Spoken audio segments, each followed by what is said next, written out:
الحمد لله نحمده ونستعينه ونستغفره ونعوذ بالله من شرور أنفسنا ومن سيئات أعمالنا من يهده الله فلا مضل له ومن يضلل فلا هادي له وأشهد أن لا إله إلا الله وحده لا شريك له وأشهد أن محمدًا عبده ورسوله يا أيها الذين آمنوا اتقوا الله حق تقاته ولا تموتن إلا وأنتم مسلمون يا أيها الناس اتقوا ربكم الذي خلقكم من نفس واحدة وخلق منها زوجها وبث منهما رجالا كثيرا ونساء واتقوا الله الذي تساءلون به والأرحام إن الله كان عليكم رقيبا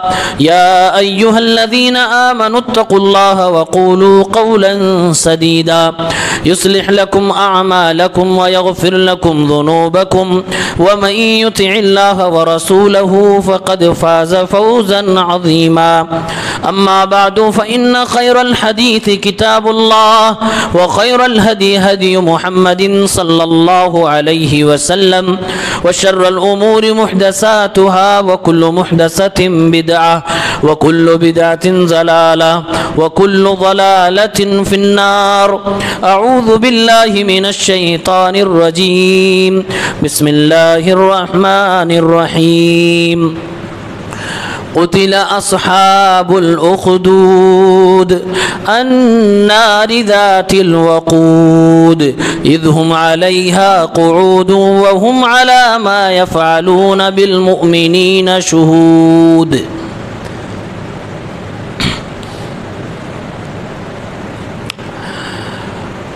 حاضرین جمعہ، اسلامی بھائیوں، نوجوان ساتھیوں، پیارے بچوں، اسلامی ماں اور بہنوں،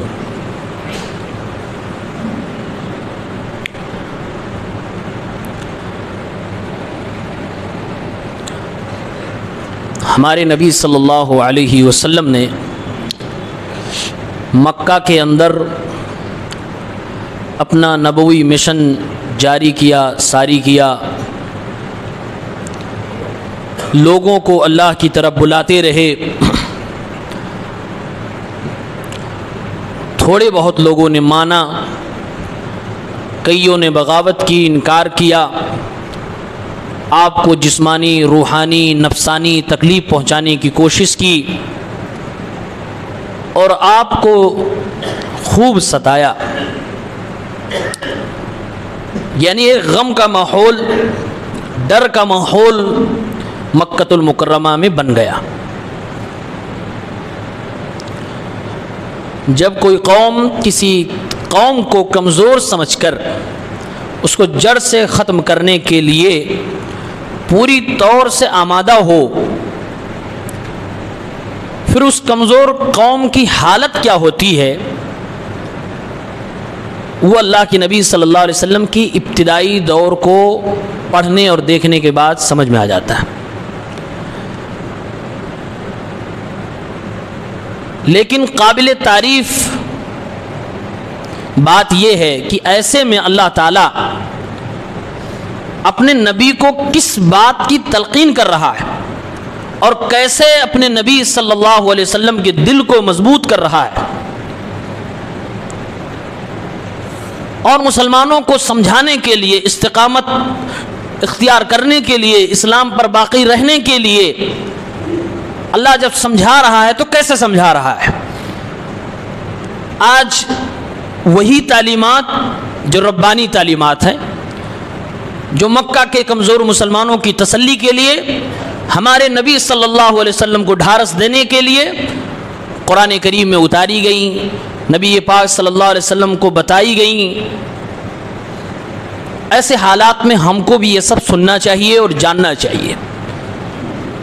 سب سے پہلی بات، ہر مسلمان یہ اپنے ذہن و دماغ میں بٹھا لے، اللہ کے نبی صلی اللہ علیہ وسلم نے فرمایا حفت الجنت بالمکارہ وحفت النار بالشہوات، جنت کو ناپسندیدہ چیزوں سے گھیر دیا گیا ہے جو عموماً آپ کو پسند نہیں ہے، اور جہنم کو پسندیدہ چیزوں سے، خواہشات سے گھیر دیا گیا ہے جو عام طور سے ہمیں اور آپ کو پسند ہوتا ہے۔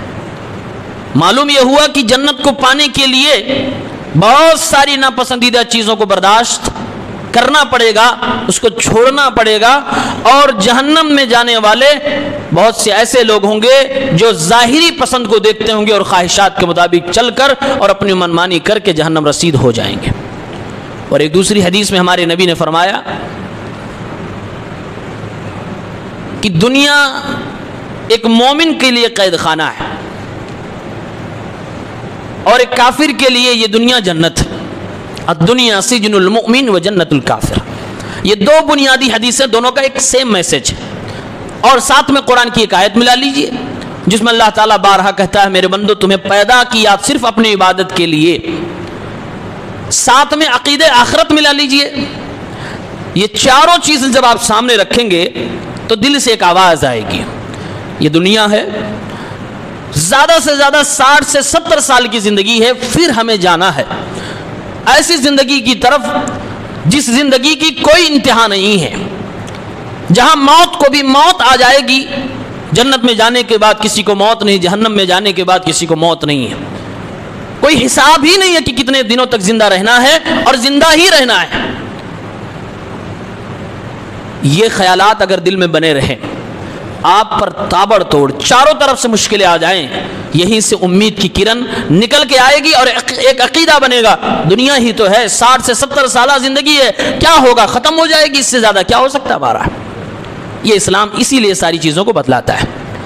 آئیے اسی ضمن میں جو میں نے آیت پڑھی ہے یہ 30ویں پارے کی سورہ بروج کی 2-3 آیتیں تھیں۔ سورہ بروج کی مختصر تفسیر میں آج رکھوں گا انشاءاللہ۔ اس سورت کے شان نزول میں صحیح مسلم کی 3005 نمبر کی حدیث پڑھنی پڑے گی۔ وہ حدیث پہلے دیکھتے ہیں۔ حضرت صہیب رضی اللہ تعالیٰ عنہ کہتے ہیں کہ نبی کریم صلی اللہ علیہ وسلم نے ارشاد فرمایا، ایک بادشاہ تھا، بڑا مغرور تھا، فرعون ٹائپ تھا۔ وہ یہ کہ جیسے فرعون کہتا تھا میں تمہارا رب ہوں، یہ بھی اپنی سلطنت میں کسی کو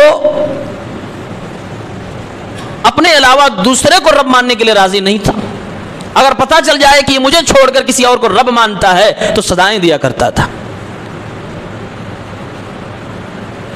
اسی سلطنت میں اسی راجا کا ایک جادوگر تھا، جادوگری کرا کرتا تھا۔ اس نے راجا سے کہا، بادشاہ سے کہا کہ میں بوڑھا ہو گیا ہوں، میرا ہنر میرے ساتھ دفن ہو جائے گا، کسی بچے کو ہمارے ساتھ لگا دیجئے، اس بچے کو میں اپنا ہنر سکھا دوں۔ ایک بچے کو لگا دیا گیا، وہ ہوشیار ہونہار بالکل ذہین و فطین طالب علم بچہ ہے، روزانہ جادوگر کے پاس اس لیے جا رہا ہے تاکہ جادوگری سیکھ سکے۔ لیکن اللہ جس کو بچانا چاہے اور راستہ موڑ کر جس کو اللہ تعالیٰ ہدایت کی طرف لانا چاہے، اپنا ولی بنانا چاہے تو رب العالمین کچھ بھی کر سکتا ہے۔ وہ بچہ روزانہ جادوگر کے پاس جادو سیکھنے کے لیے جا رہا ہے، لیکن اس کے گھر اور جادوگر کے درمیان، جادوگر کے گھر اور اس بچے کے گھر کے درمیان میں ایک راہب رہتا تھا۔ راہب مطلب دین کا سمجھدار، دیندار، پڑھا لکھا ایک عالم رہتا تھا۔ اب وہ بچہ اس راہب کے پاس بھی کچھ وقت گزارنے لگا، اس سے ملاقات ہو گئی، بات چیت ہو گئی۔ جادوگر کو معلوم ہوا کہ آنے میں لیٹ کرتا بچے کو مارنا شروع کر دیا۔ بچے نے آ کر اپنے استاد سے، عالم دین سے، اس راہب سے بتلایا کہ میرا جادوگر استاد مجھے مارتا ہے۔ اس نے ایک ترکیب بتلائی، کہا جب جادوگر کے پاس جانا تو کہہ دینا گھر والوں نے روک لیا تھا، اور گھر جانے میں لیٹ ہو جائے تو کہہ دینا کہ جادوگر استاد نے روک لیا تھا۔ ترکیب بتائی، کہا ٹھیک ہے، ایسے ایسے کام چلنے چلا۔ لڑکا شش و پنج میں ہے، طالب علم ہے، ابھی سرچ کر رہا، تحقیق کر رہا ہے کہ جادوگر اچھا ہے کہ یہ عالم دین راہب اچھا ہے، سچ کون ہے؟ دونوں کی تعلیمات تو ٹکرا رہی ہیں۔ صحیح مسلم کے الفاظ ہے، ایک دن یہ بچہ نوجوان اپنے گھر سے نکلا، راستے میں دیکھتا کہ بھیڑ لگی ہے، رش لگا ہوا ہے، جام لگا ہوا ہے۔ معلوم کرنے پہ پتا چلا کہ راستے میں کوئی بڑا خطرناک قسم کا جانور ہے جو لوگوں کو ڈس لے گا، کاٹ لے گا، لوگوں کو کھا جائے گا، کوئی اس کے قریب بھی نہیں جا رہا، اس لیے رش بن رہا ہے۔ اس لڑکے نے کہا آج میں جادوگر کی تعلیم اور اپنے عالم دین راہب کی تعلیم دونوں کا مقابلہ کروں گا اور آج میں فیصلہ کروں گا۔ اس نے اٹھایا